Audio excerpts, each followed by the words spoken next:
E se a história da criação, o relato que todos nós já ouvimos falar, não fosse apenas um mito antigo? E se na verdade fosse um projeto detalhado, um mapa cósmico desenhado para nos ajudar a entender quem realmente somos e por que estamos aqui neste planeta? Muitas vezes, pensamos no livro do Gênesis como uma coleção de histórias para crianças ou um texto religioso distante da nossa realidade. Mas e se eu te dissesse que, escondido nas suas linhas, há um segredo profundo sobre as origens da humanidade, um segredo que revela uma verdade surpreendente sobre o seu propósito pessoal, uma verdade que estava esperando, pacientemente, através dos milênios, para ser descoberta por você, hoje. Vamos embarcar juntos numa jornada fascinante, uma viagem de volta ao começo de tudo, não apenas para revisitar uma história, mas para desvendar os códigos que foram deixados para nós. Neste vídeo, vamos mergulhar fundo no livro do Gênesis, não com a intenção de debater ciência contra a religião, mas com o objetivo de explorar uma dimensão completamente diferente do relato da criação. Uma dimensão que fala diretamente ao coração da experiência humana e responde àquela pergunta que, em algum momento, todos nós nos fazemos: qual é o meu lugar no universo? Prepare-se, porque o que vamos descobrir pode mudar a forma como você se vê para sempre. Você já parou para pensar nisso? No meio da correria do dia a dia, entre trabalho, estudos, contas a pagar e notificações no celular, você já se perguntou: por que eu existo? Qual é o sentido de tudo isso? Para além da rotina, para além das metas de curto prazo, existe uma questão fundamental sobre o seu verdadeiro propósito. É uma pergunta que ecoa na alma humana desde o início dos tempos. Muitos buscam respostas na filosofia, na ciência, na arte, mas e se a resposta mais fundamental estivesse escondida bem no início da nossa própria história registrada? Este vídeo propõe exatamente isso. Levar você de volta ao princípio, ao relato da criação em Gênesis. Mas não para uma aula de história ou teologia. Vamos olhar para essa narrativa com novos olhos, como se fosse um espelho cósmico. Um espelho que não reflete apenas a imagem da primeira humanidade, mas que revela também a nossa própria imagem, a sua imagem. Vamos descobrir não apenas como a humanidade pode ter surgido segundo essa tradição, mas principalmente a verdade universal que essa história carrega dentro dela. Uma verdade que define o seu lugar único no cosmos e que pode dar um novo significado para cada passo da sua jornada. Esqueça por um momento tudo o que você pensa que sabe sobre a criação. Deixe de lado as imagens simplistas, os debates acalorados e as interpretações literais que talvez tenham te afastado dessa história. O relato do Gênesis não é apenas sobre o passado. É uma revelação profunda e contínua sobre o presente. É uma declaração sobre o seu valor intrínseco, sobre a sua dignidade e sobre o seu destino final. É uma mensagem que atravessa as eras para te dizer algo extremamente pessoal e poderoso. Prepare-se para ter a sua perspectiva transformada. Vamos explorar juntos como essa antiga história da criação impacta diretamente a sua vida hoje. Não como um dogma, mas como uma fonte de sabedoria viva. Vamos desvendar como os padrões e os símbolos presentes no Gênesis oferecem uma nova compreensão do seu verdadeiro propósito e significado. E se a chave para o seu futuro estivesse guardada no relato do nosso passado mais remoto? Vamos descobrir. Para começar nossa jornada, precisamos entender o contexto. O livro do Gênesis, ou Bereshit em hebraico, que significa no princípio, é a pedra fundamental de 3 das maiores religiões do mundo: judaísmo, cristianismo e islamismo. Mas sua influência vai muito além. Suas histórias moldaram a arte, a literatura e a filosofia ocidental por séculos. A questão é: por quê? O que há nesse texto que o torna tão duradouro e impactante? A resposta pode estar no fato de que Gênesis não se propõe a ser um livro de ciências. Se tentarmos lê-lo como um manual de biologia ou cosmologia, vamos nos frustrar. Os autores antigos não estavam preocupados em explicar o como científico da criação. Eles estavam profundamente interessados no porquê. Por que o universo existe? Por que a humanidade existe?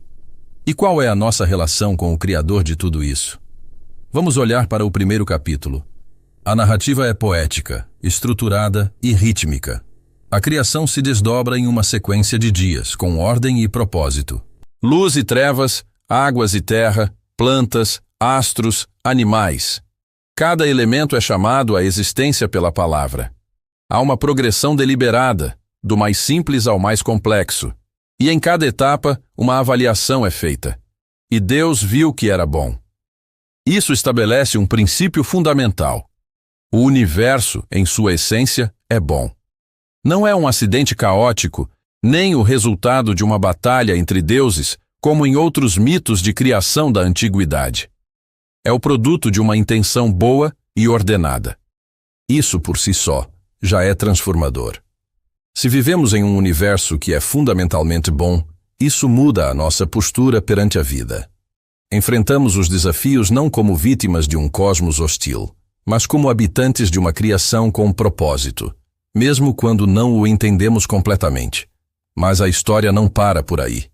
Ela constrói um clímax, e esse clímax é você.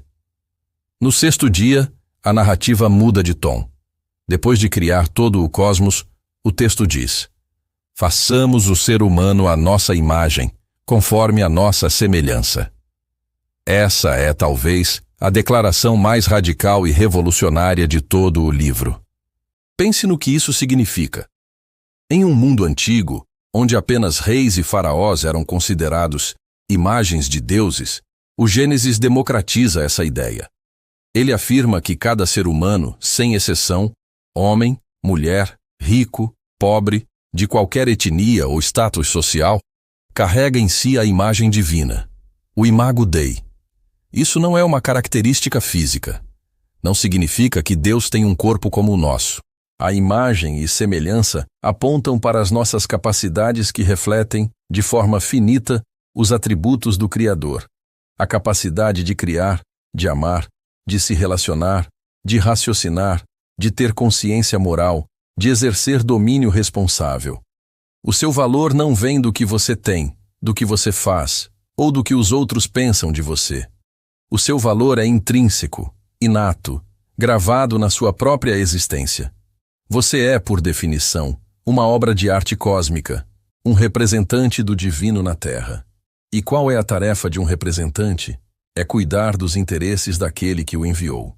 O texto continua, dando à humanidade o domínio sobre a criação.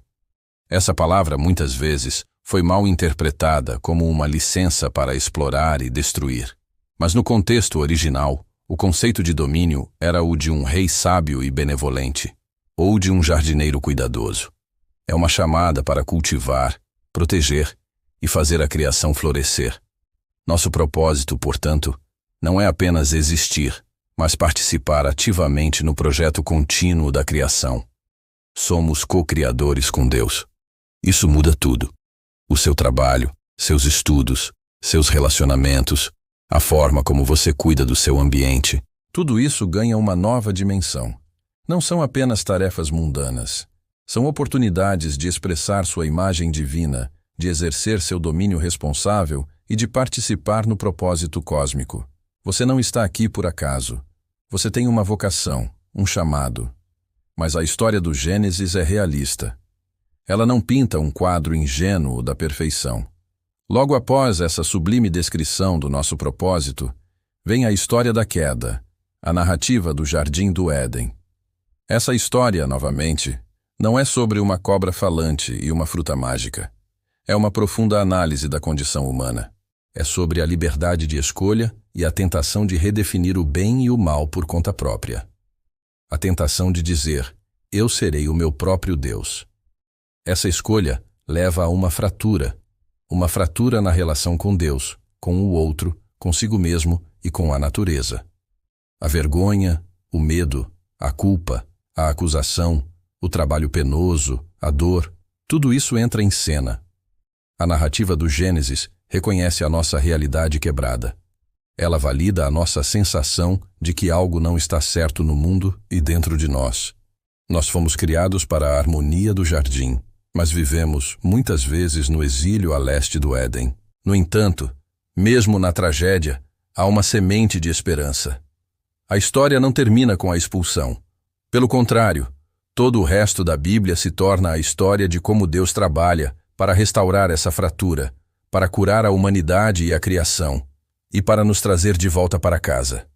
Então, o que isso significa para você, pessoalmente hoje? Significa que a sua vida é o palco onde esse drama cósmico se desenrola. Você carrega dentro de si a imagem gloriosa de Deus, o potencial para criar, amar e cuidar. Ao mesmo tempo, você sente a fratura, a tendência para o egoísmo, o medo e a alienação. A sua jornada de vida é uma jornada de redescoberta dessa imagem divina, de cura dessa fratura e de realinhamento com o seu propósito original. Seu propósito não é algo que você precisa inventar do zero. Ele já foi dado a você no alvorecer dos tempos. É redescobrir quem você foi criado para ser, um portador da imagem divina. E como você faz isso? Praticando a criatividade, cultivando relacionamentos de amor e respeito, buscando a justiça, cuidando do planeta, trabalhando com excelência e integridade. Cada ato de bondade, cada momento de perdão, cada esforço para tornar o mundo um lugar melhor é um ato de restauração. É você vivendo o seu propósito. A história da criação no Gênesis, portanto, não é um conto de fadas. É o seu manual de identidade. É a sua certidão de nascimento cósmica. Ela te diz de onde você veio, por que você está aqui e para onde você está indo. Ela te dá um valor inabalável, que ninguém pode tirar de você.